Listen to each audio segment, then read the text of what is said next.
grow with. See, what happens is the first few answers that you write almost builds the mindset of the evaluator on how they see the rest of the answer paper.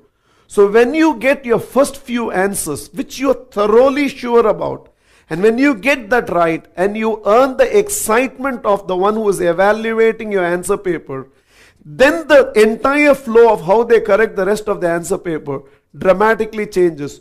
So ensure that when you go through, maybe you'll start with the 20-mark questions, 5-mark questions, 2-mark questions. Depends on where you are reasonably confident, but ensure that the first few answers in your answer paper are the best answers that you believe you can present, and it makes an enormous amount of difference. 5, very important. After you finish an exam, please do not discuss your answers with your classmates. Please do not discuss your answers when you come back home. Please do not discuss your performance with your tuition teachers, because you cannot do anything about the exam that you have already written. Any discussion on the subject which demoralizes you, maybe you realize that here you made a mistake or here you had a goof, can emotionally affect you so much. Nothing can be done about the examination that's already over. So much can be done about the next examination. But when you get emotionally drained about a performance that is already over, it will show up on your subsequent performance. I always tell people, yesterday was over yesterday. Draw a line to your past. The examination that you have just finished is over. Draw a line to it. Now focus your entire time, effort and energy on the examination that is ahead of you and start focusing on this. Please do not let the performance of one examination affect the performance of the next examination. Shift the focus there. Maybe you went thinking you will get centum.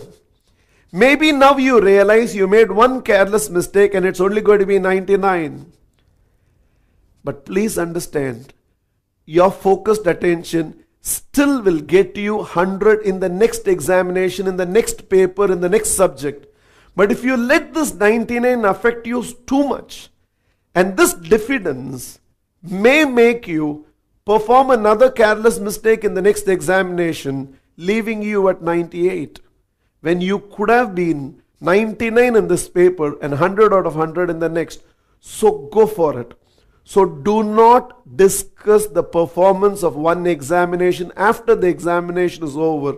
Focus your entire time, energy and effort on the subsequent examination. 6. I want you to believe that you are a big match player. You know what a big match player is? Ask most of the top performers and all of them will say, beyond how I performed in my midterm exams, quarterly exams, revision test, my best came out actually in the final exams. These are called big match players. Some of the best cricketers in the world, greater the occasion, better their performance. I want you to start believing you are a big match player.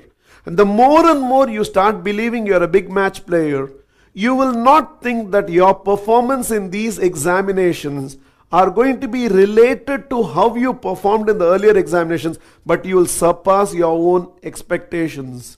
Your past is not equivalent to your future. So I want you to program yourself with all the confidence. Deep inside your heart should beat, I am a big match player, and here is the big match that's coming. And I want you to believe your best is going to express itself in these examinations. 7. I want you to believe there is a force beyond you and me. There is a force, and if there is ever a time to evoke that force to carry you through, by whatever name you call it, Christ, Krishna, Rama, Mahavira, Ganesh, God, by whatever name you call it, Allah, whatever name you call it, but there is a force beyond you. Forget about all your intellectual curiosity. Simply put, evoke the divine presence just before you open your pen or you turn your question paper, just invest that 1 minute to close your eyes. In whatever way you understand prayer is, pray. Seek the divine presence. Ask him, ask her to carry you through this phase. And trust me, it's going to have such a calming effect on you. And just that it has a calming effect on you will help you to maintain your composure during the exam and express yourself through. Evoke the divine presence. Believe you're a big match player. Operate out of desire to gain. Do not look back at the performance of your earlier examination, but look ahead. Ensure that the presentation of the answers are as important as the answers itself. Focus on getting your first few answers right, and then grope with all the other questions. Operate out of this confidence that this is just another landmark on that large journey of your life where you are going to make it very big in life. So have faith in him. Have faith in you. And go and give your best. And I am absolutely confident you are going to come out in flying colors. I will meditate for you, and my silence will come with each one of you during this examination. I'll wait for an email from you. Whenever you finally get your answer sheets, please write to me and say,